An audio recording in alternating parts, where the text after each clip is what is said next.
You like that, Jay? I do like that transition. Tall in Knoxville. You're on with Keyshawn, J. Willimax, ESPN Radio. How tall? Yo, what's going on, bro? What's going on? What's going on? Listen, I want to say this about Dak Prescott real quick and the social media thing and the Michael Parsons. Everybody know that loss was on Dak Prescott. If somebody don't just tell him the loss was on him, I see a problem with that. Two, I got a problem with the way Dak Prescott is handling these press conferences. Everybody was on Russell Wilson. He showed no emotion. Dak shows no emotion when he goes to the press conferences. Last question, guys. Why isn't there any narrative about Patrick Mahomes getting over the Joe Burrow hump? I appreciate y'all time. I think that's about to happen if Joe Burrow if Joe Burrow pops Mahomes again. That's about to happen. Yeah, it's simmering, as they like to say. Mm-hmm. It's about to go full blast as soon as Sunday comes. It is set up, though, too, because Patrick Mahomes has a hurt ankle going against Joe, who's won 10 games in a row. No doubt. As soon as I heard about the hurt ankle, I agree with the bettors there. And he may not practice. He may not do anything on the field the whole week, too. But I think he's beat Patrick Mahomes 3 in a row, right? 3 in a row. Undefeated. Two regular and one post. Yep. Ooh. And now with a high ankle sprain, that's not a cupcake right there. Like, that's a hindrance. Here comes the yeast key. Here it comes. Jay. No, it ain't. But you know what, though, Coach? It's not yeast because of Joe Burrow. He ain't, see, and I know we got Dak and all this, but the fact that he ain't packaged up like that. Oh, no, I get it. Yeah. You know what I'm saying? Like, it's real. They didn't put the cart before the horse. There's nobody stuff he didn't do. There's nobody trying to sit up there and put the towel over your face, Jay, and go, woo, see that? No, it's right there. They don't need to. They can just remove the towel, and you see it. You know, it's right there in your face. He's really good. He's him.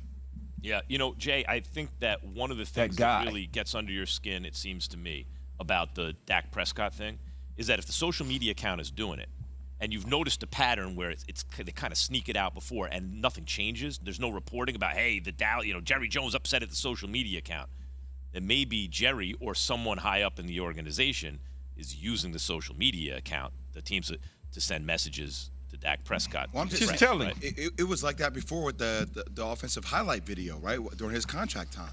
It was the same thing. Like, he was just not in the highlight video for the Dallas Cowboys. Like, hold on a second. This is your starting quarterback. And now the night of the game after you lose, when you know the rest of the world is coming down on the Cowboys. Do you think that could be Jerry doing that himself? I have no idea who this is. I know there has to go through Jerry got a flip phone. But if he wants to say something but doesn't want his name on it. But that has to go through some layers, though, Key, up top.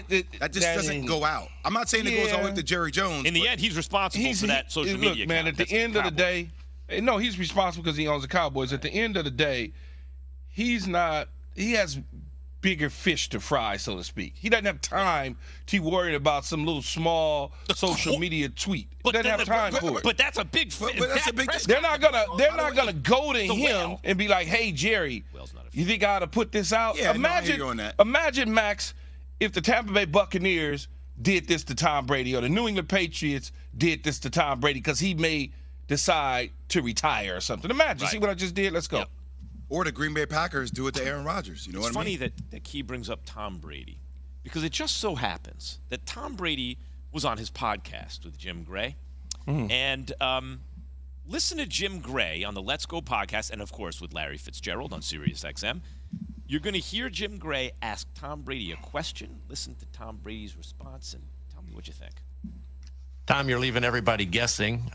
You said you'll take your time. Do you have any type of a timetable as to what you might want to do regarding your football career?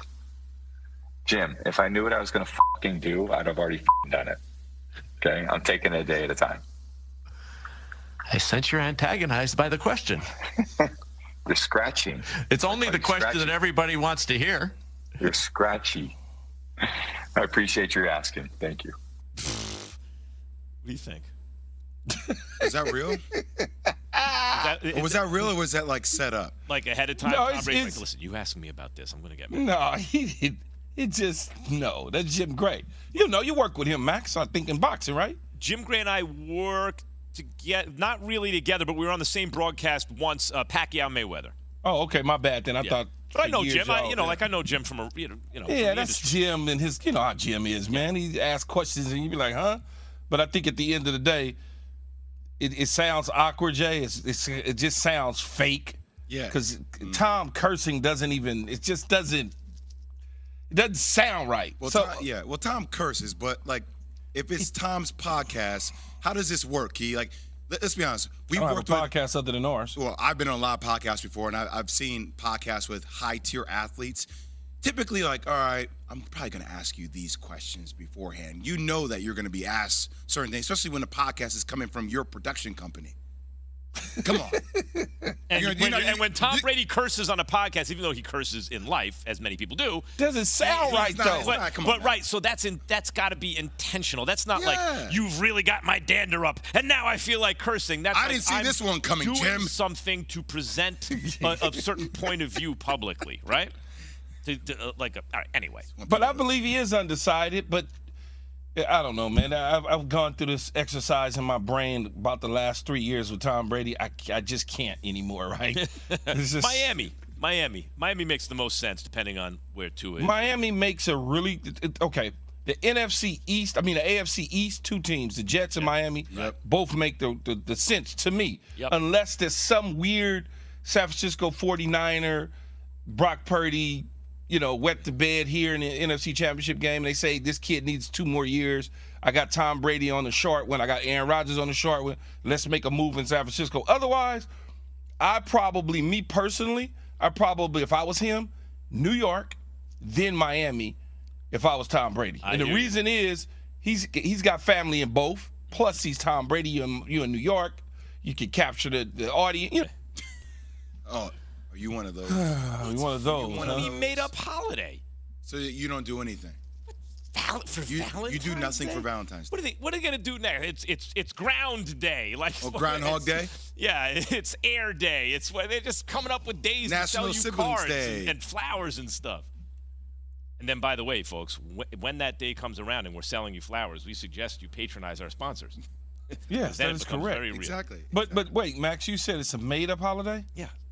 Isn't every holiday a made-up holiday? Yeah, a lot of them are, yeah. Oh, okay.